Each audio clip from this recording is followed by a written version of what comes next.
Hello friends, welcome back to our channel. Hope all of you are doing well. So Diwali is around the corner, so this video is for Diwali decoration.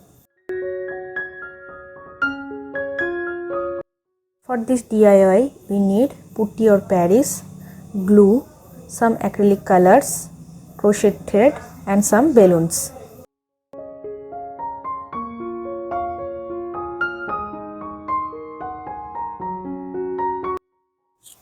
Let's start the process. At first, take some putty, add some water and mix it. Then add some colors of your choice, then mix it properly.